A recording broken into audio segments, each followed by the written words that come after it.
Hello once again, and thank you for joining us on Classic Vinyl Podcast. This is the podcast where we listen to and review classic songs and albums from the classic vinyl era of the 60s and 70s.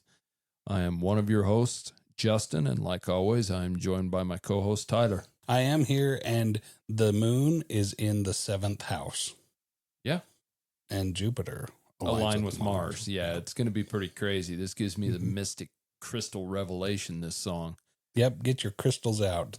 We're doing astrology tonight. Yes, we are. And this song was actually suggested to us through our Classic Vinyl Podcast at gmail.com email address from Randy in Cedar City. Really? Yeah, so same state as we're in, Utah, the other end. But yeah, Randy wants us to do the Fifth Dimension, and it's a little bit different than anything we've done on here. We've kind of stayed more in the rock and roll, and you still hear this played on the classic rock stations and things like that, but it is a little bit different group. But I was happy to do it because I've always enjoyed quite a bit of the Fifth Dimension, to be honest with you. Yeah, this song is going to be great because much like our intro music, the bass guitar is one of the stars of the show. It's funny you said that because that's my opening line on this, and I'll tell you exactly who's playing the bass in this too. All right. So let me give you a little information on the Fifth Dimension as a group first. They're an American vocal group formed in 1965. Originally, the band was called the Versatiles, but changed their name to the Fifth Dimension in 1966. They've been described as a lot of different kinds of music, pop, soul, psychedelic soul. But I don't know, for me, the Fifth Dimension just always has that feeling of summertime. And I guess soul is a good way to put it, but it's just good music. It really is. And it shouldn't be down my lane because if you've listened to this, I'm really into guitar-driven music, and the Fifth Dimension doesn't have a lot of that. No, these guys are bass guitar. That's it. Definitely, and a lot of horns and wind instruments. Yeah, different things like that. But the original members of the Fifth Dimension were Lamont McElmore, Marilyn McCoo, Florence LaRue, Ronald Townsend, and Billy Davis Jr.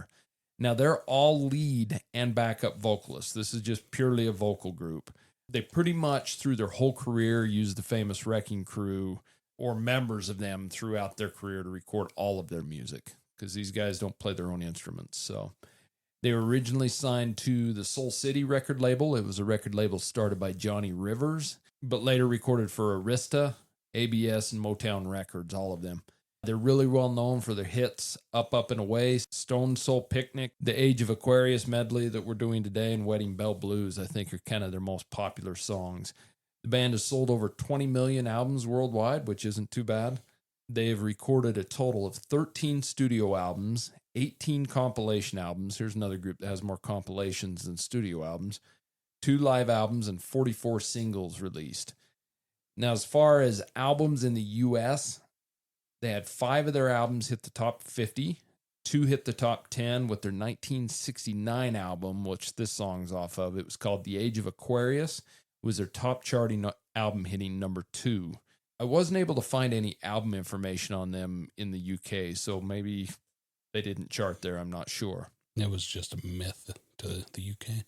Could have been. I did find some information on their Canadian chart success with albums. They had 5 albums in the top 50, the same as in the U.S., 2 in the top 10, same as the U.S., and The Age of Aquarius hitting number 2 in Canada, the same as it did in the U.S. So they pretty much had the exact same success there. Their 1971 live album called The Fifth Dimension Live did hit the top 40 in both the U.S. and Canada as well.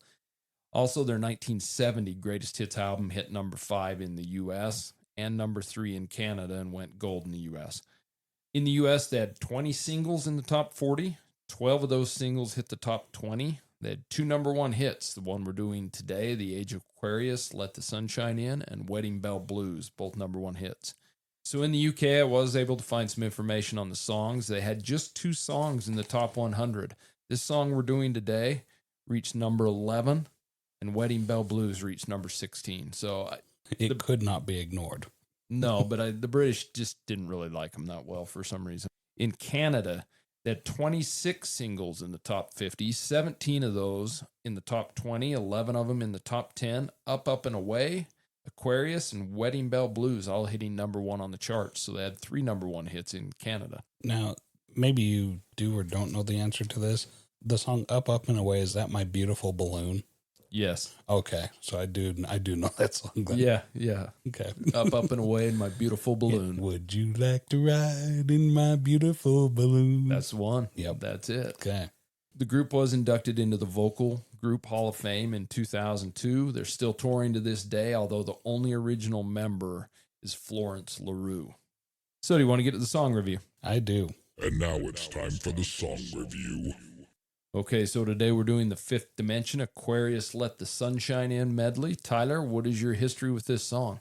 It's extensive. This song's heavily played. It gets a lot of radio play. This is like right along with Beach Boys and just real upbeat, happy-go-lucky kind of music. So it fits well on any radio station. Isn't it funny how this music from the 60s, whether it be soul or R&B or rock and roll or, pop, whatever it is, it was different then, but now it's kind of all melded into, it's just all classic music. Not classical music, but classic rock and roll or classic pop or classic soul. But you can go to Sirius XM and tune to classic vinyl channel and you can hear all these songs played together. Well, and some songs had real staying power and some of them didn't. This song really does. It stands the test of time. I was introduced to this song probably in my early teens by my good friend, roommate Glenn. Call him roommate Glenn because, he moved in with me when we were in college. So he was my roommate. Well, that makes sense. That would make him roommate Glenn. Yeah. Yeah, so his mom was really big into these songs from the 60s and 70s, and so a lot of my introduction to any kind of classic rock or whatever you would call this due to her, and she just passed away this last year. Oh, that's sad to hear. So let me give you a little history on this song, Aquarius, Let the Sunshine In. It was released on March 8th of 1969.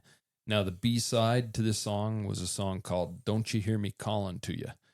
This was recorded at Wally Heider Studios in Hollywood, California, and produced by Bones Howe.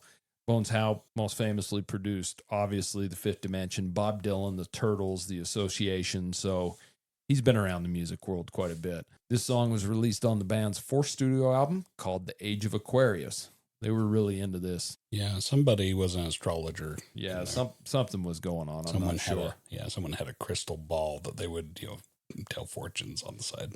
Yeah, so the group, as this song was recorded, you have Billy Davis Jr. on the lead vocals, Florence LaRue on backing vocals, Marilyn McCoo on background vocals, Lamont McElmore on backing vocals, Ron Townsend on backing vocals, and then you've got the famous Wrecking Crew, like I said one time before, playing the backing music of this song.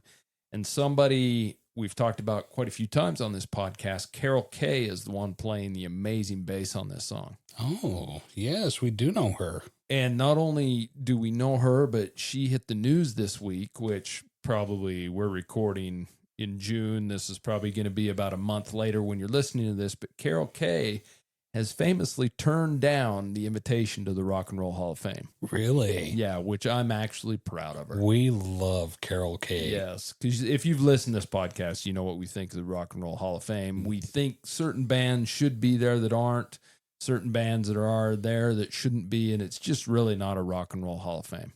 She certainly belongs in there a long time ago, and because they didn't put her in, I think, she was right to snub them. Well, and she is saying that she was part of a group of people that recorded, and she is not going in there by herself. That's fair. So that's fair. Good lady. So this song is originally a medley of two songs, Aquarius and The Flesh Failures. Now, they were written for the 1967 musical Hair. We actually did a previous song for that musical Hair, Easy to Be Hard by Three Dog Night. So that's something I actually didn't know with the Three Dog Night song or this song. I didn't know they came from Hair. And Hair is something I don't have very much familiarity with. Mm-hmm. And so it's something I need to look into more definitely. But the lyrics on this are written by James Ratto and Jerome Ragney, when the music was written by Galt McDermott. Some of these names are really tough to pronounce, and I hope I'm pronouncing them right and not slaughtering them. But the album, The Age of Aquarius, reached number 2 on the Billboard charts. It is their top charting album that reached a certification of gold by the RIAA. One thing about this song is there is a single version and an album version, and the album version's about 5 minutes, where the single version's just under 4 minutes. We listened to the album version, and I think pretty much anywhere you hear it on the radio now is the album version. The single version's kind of tough to find. But there is a story behind this song. Lead singer Billy Davis Jr., he lost his wallet, and a member of the Hair's production team found it and invited him to the show. Or else he doesn't get it back. He doesn't get it back. When he went to the show, he heard this song and he knew that the Fifth Dimension had to record it. So that's kind of where this came from, but mainly because it was just a song that talked of hope and harmony, and he thought it was a very uplifting song and a song that was basically about world peace. He thought, we need that kind of aura in our band. Those are the kinds of songs we need. And he was right. He was right. And this song really became an anthem for young people who grew their hair out and protested the U.S. government, which was happening big time in the 60s, and it's happening again now. So this song might have every bit as much staying power and relevance to today as it did then. So speaking about the age of Aquarius, when we talk about what it means and you get to the astrology, it's when the sun is in the constellation Aquarius during the springtime. And what's funny about that is this song always reminds me of the summertime. This is a summertime car show type of song for me. It just kind of epitomizes that. But when the sun is in the constellation Aquarius, that's not going to happen again until the year 2448. So I highly doubt we're going to be around to see it, but we are currently in the age of Pisces, and that's only if you believe all that stuff, obviously. Yeah, and Pisces is still a water sign, so you can still go swimming. And it's still a summer. Yeah. Yeah, so it's fine. This song also prompted the Apollo 13 crew to name their Apollo lunar module Aquarius, which we all know what happened to Apollo 13. I just recently, like in the last year, showed that to my wife. She'd never seen it before, and I mean, it's a really awesome show. So I watched it probably about a month ago, and that's probably my 100th time watching that movie. Oh, wow. I like the movie. Yeah, it's a great movie. Yeah, I like any kind of period piece about the 60s or 70s or whatever, but things like that where it's kind of a documentary style. Well, it's not documentary at all, but it's a theatrical film, but telling a true story in a period piece. I like it. I like the music. I like the cars, everything, obviously. So this song reached number 1 in both the U.S. and Canada. It reached number 11 in the U.K. The single is certified platinum in the U.S. by the RIAA. It spent 6 weeks at number 1 in the U.S. So it was a pretty popular song, and it's still going today. And I would think a lot of people know the song and have heard it somewhere, whether it be the radio or pop culture or in a movie, TV, commercial, whatever. But I don't think the Fifth Dimension themselves have held up as a name as well. I don't think they have. I know who they are, but I wouldn't think if I went and asked my kids, they would know who they are.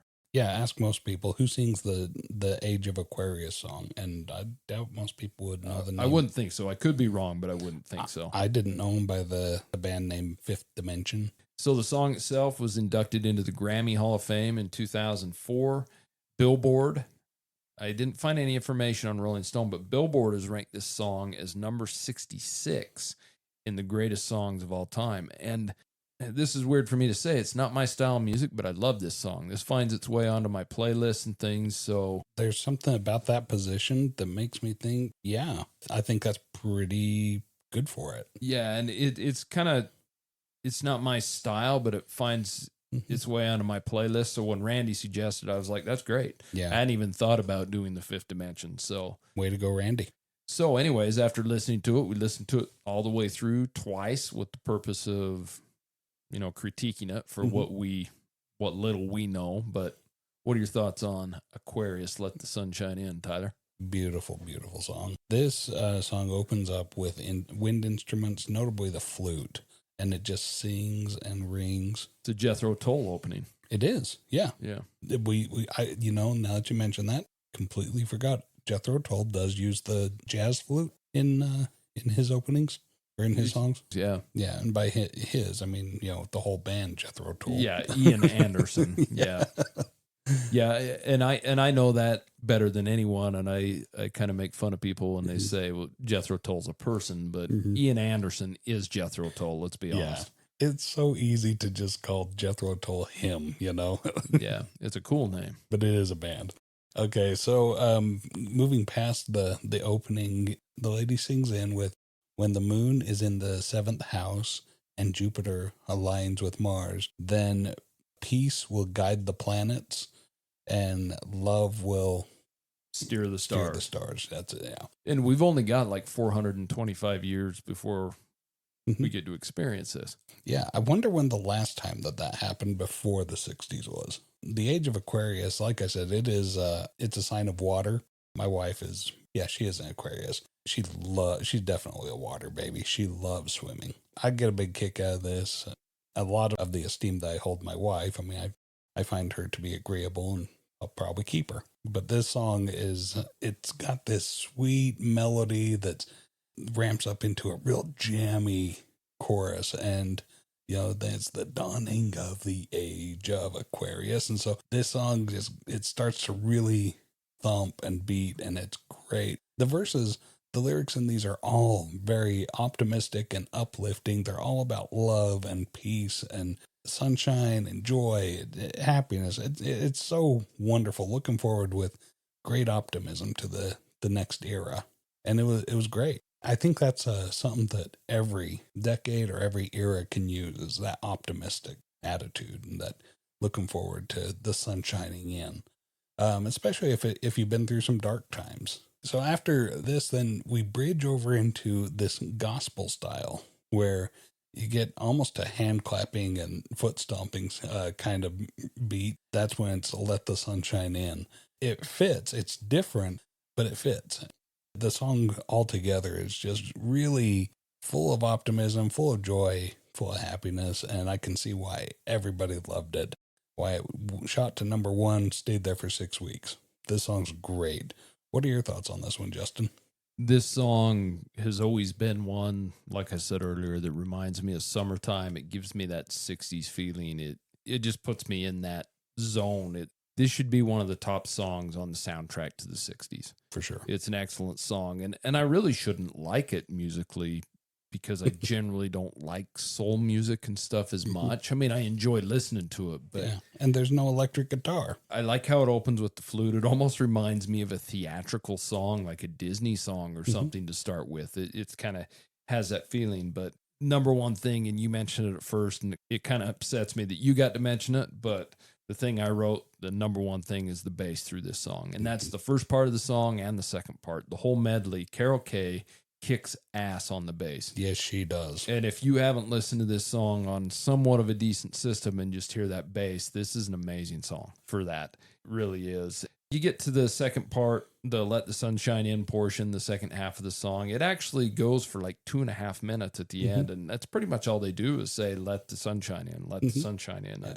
They go back and forth, but the song's got great harmonies, and there's nothing I can really point out in the song with the exception of the bass and the feeling it gives me. Can I also point out that the drum work in this song is really awesome? They just do an amazing job with the drums as well. The bass is a star of the show, but boy, those drums are excellent supporting actors. And I may be wrong, but I'm thinking Hal Blaine is the drummer in the Wrecking Crew, but I could be wrong on that. I'll have to check. But the song's, like I said, got great harmonies and it fades out. To me, it's more the feeling the song gives me than anything. But yeah, excellent song. Do you want to get to the rating? Let's rate it. Song rating. All right, listener, if this is your first episode, I will briefly explain our rating scale. We are 0 to 10, 10 being the best, and I put this one way up there at a 9. And I make no apologies. I put a nail in it right up there at 9. This song is beautiful. It's almost a 10 for me. In fact, I might have some shame, but I'm going to just nail it in there with a 9 because it is an awesome performance. Just a perfect song for the time. I really want to go watch this musical Hair that so many of these songs have come from because I love the soundtrack, if nothing else, right? Where do you put this one, Justin? That's pretty high. That really surprises me you'd put a song like this that high. Its song, like I've said, finds its way to my playlist. I enjoy it. I put it a 9 as well. Oh, for heaven's sake. Yeah, so I love this song. Most of the Fifth Dimension's popular songs I enjoy. They just give me that 60s feeling and seem to pull me back to the era that I was never really a part of. But for some reason, I feel this calling to it. So, yeah, excellent song. Aren't you just an air-conditioned hippie? Gypsy. Yeah, but in this situation, I'm going to call you a hippie. Okay, I'll be an air-conditioned hippie instead of an air-conditioned gypsy. Yeah. Sorry, Mr. Townsend. He was right. I was wrong. So that's the Fifth Dimension Aquarius. Let the sunshine in. Certainly send us an email and let us know what you think. classicvinylpodcast@gmail.com. Send us any songs or albums you'd like us to listen to and rate. And we really appreciate you taking your time to listen to us. And until next time, see you later. Thank you so much for listening to Classic Vinyl Podcast. And don't forget to subscribe on Spotify or Apple Podcast or wherever you listen to your podcasts. Follow us on Instagram at Classic Vinyl Podcast for updates, and also share us with your music-loving friends.